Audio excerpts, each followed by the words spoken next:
रचनाकार ने बताया है कि कटे कटे गादड़ा से सिंह हार जावे। गादड़ा राजस्थानी भाषा में बोलते ईगल को, और सिंह बोलते जंगल के राजा को। कभी कभी ऐसा समय आता है कि एक जो गादड़ा है ना सिंह पे भारी पड़ जाता है, ऐसी धाड़ मारता है कि शेर है ना दुम दुबा करके भागता है। वो समय होता है साहब कि कटे कटे गादड़ा से सिंह हार जावे, हर समय को भरोसों को न कद पलटी मार जाए। समय का कोई भरोसा नहीं होता, इसलिए समय को सदुपयोग के अंदर करना चाहिए। किस किस आदमी ने अपना अपना समय गंवाया है और उस समय के अंदर क्या क्या उन्होंने उत्तर दीजिए, तो क्या बताया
कवि ने बताया गुरु विशिष्ट महामुनि ज्ञानी निखिल के बात बताने। भगवान श्री रामचंद्र जी के गुरु थे, गुरु विशिष्ट। उन्होंने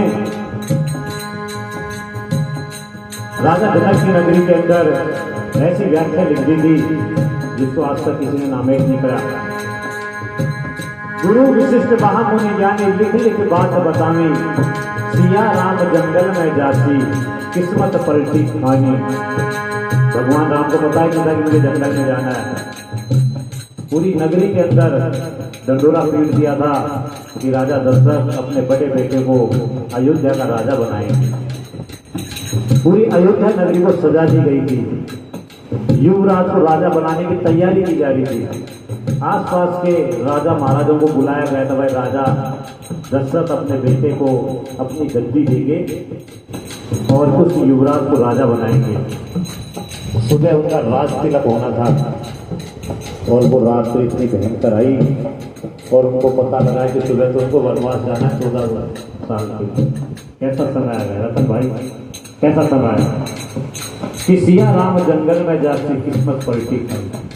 राजा दशरथ प्राण त्याग दिए जब वो जंगल में चले जाते हैं 1 महीना बीत जाता है उनको गए हुए।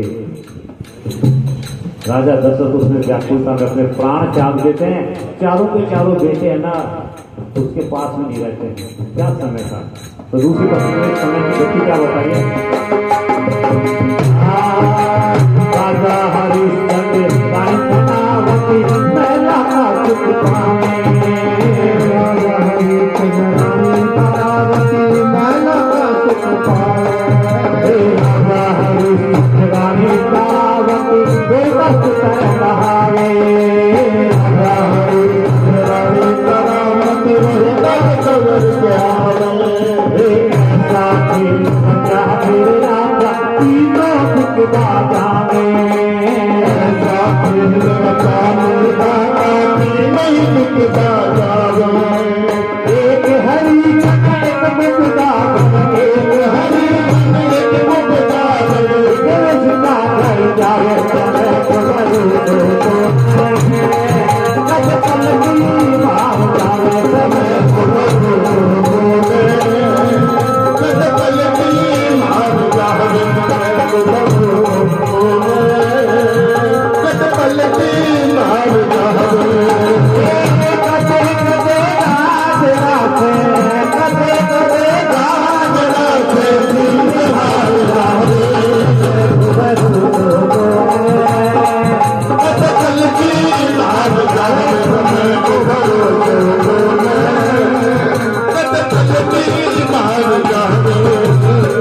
समय सतयुग के अंदर राजा हरिश्चंद्र जैसे सत्यवादी हुए। आज संसार के अंदर कोई भी हरिश्चंद्र नहीं बन पाएगा। राजा हरिश्चंद्र को सपना आ गया और सपने के अंदर उन्होंने एक दान की घोषणा कर दी। भाई सपना तो सपना पूर्ण जी, उसमें किसका दान। पर वो सत्यवर्ती राजा थे। क्या सपना मेरे शरीर के अंदर आया है। सपने में मेरा जीव था और सपने में मेरे पास में मेरी अपनी अंतरात्मा थी। अब ऋषि सपने में आकर तुमसे दान मांग लेता है और दान में वो सब कुछ लुटा जाता। सपने का दान आपको सपना गमाए में यदि सांप आ जाए ना कारो और कहते माई रात में सपना में सांप आ जाए, रात में सपना रस्सी देख ली वो सत्यवादी के टाइम में राजा हरिश्चंद्र ने एक सत्य के ऊपर सब कुछ लुटा दिया कि राजा हरिश्चंद्र रानी तारावती पुत्र रोहितास कहावे। ऐसो खेल रज्जो मेरे दाता तीनों बिकवा जाए। उस सरस के लिए तीनों बिकने के लिए चले गए। एक उपदा का एक हरिजन हरिश्चंद्र एक हरिजन के घर पे चले गए और दोनों माँ बेटे एक किसी दूसरे के जाके बिक गए। वो सत्य का कर्जा नहीं उतार पाए। उस समय का समय का कोई भरोसा नहीं है। एक समय किस राजा ने वो देखा तो क्या बताया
की पंक्ति के अंदर उस राजा मोर ध्वज के लिए कवि ने बताया, नाम सुनाया आपने राजा मोर ध्वज का।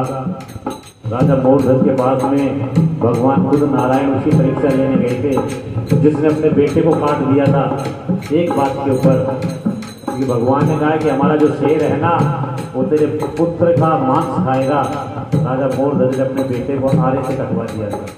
वही राजा मोरध्वज था। कौन सा राजा मोरध्वज था?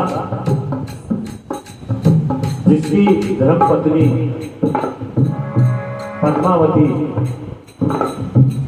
उनकी धर्मपत्नी, उसके पिताजी ने कहा था बेटी तू किसके भाग का खाती है? तो उसने कहा पिताजी मैं जन्म ली हूं तो मैं मेरा भाग्य साथ लेके आई, मुझे पति मेरा भाग्य का मिलेगा, मुझे सुख मेरे भाग्य का मिलेगा। आज ये अन्न तेरे घर में खा रही हूँ ना, ये भी मेरा नसीब का खा रही हूँ, तू मुझे नहीं खिला रहा है। क्योंकि मैं जब आई हूँ तो परमात्मा ने मेरे लिए चूंट और चूका दोनों साथ दिया है। राजा बड़ा क्रोधित हुआ कि यार वो बेटियां कह रही है पिताजी मैं तुम्हारे भाग का खाती हूँ, ये अपना भाग का खाती है। तो राजा ने उसको प्रोत्साहित करने के लिए सुबह सुबह मोर के दर्शन हुए, मोर के साथ में उसके साथ फेरे दे देते हैं। जब मोर को लेकर अपने पति को लेकर वो जंगल में जाती है, अब मोर तो वही पेड़ पे चढ़ गया, जबरदस्त आंधी आई और आंधी के ऊपर से मोर गिर गया, वो मर गया। विधवा हो गई, पद्मावती विधवा हो गई साहब। वो अपने मोर को लेकर के रुदन करती रहती है। उसी जंगल से शिव और पार्वती निकलते, कहते हैं प्रभु ये क्या लीला है, एक बालिका एक मोर को लेकर के बैठ गई है। भगवान शिव पार्वती कहते हैं कि पार्वती ये जीवात से जीव धरती है, यहाँ तरह तरह के लोगों को कर्मों की सजा मिलती है। और पार्वती कहते हैं प्रभु इसका लेखा जोखा देखो कि इसके नसीब में है क्या। भगवान शिव उस मोर को राजा मोरध्वज बना करके और एक नगरी दे देते हैं। राजा मोरध्वज को इतना ज्ञान देते हैं, विवेक देते हैं, धैर्य देते हैं और राजा मोरध्वज अपने नाम से। तो देखो कहाँ का समय कहाँ पहुँचा है। तो अंतिम सोच पत्र क्या बताएगा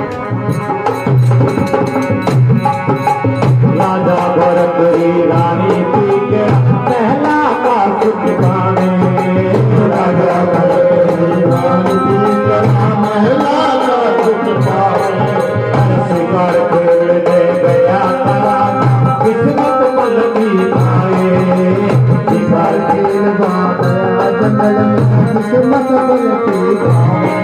अरे गोरखनाथ मुझे पूरा मिलेगा, गोरखनाथ पूरा मिलेगा, राजा नगरी बना पलटी मार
तो वाणी बोलेंगे फिर हमारे मंच साहब का आदेश है।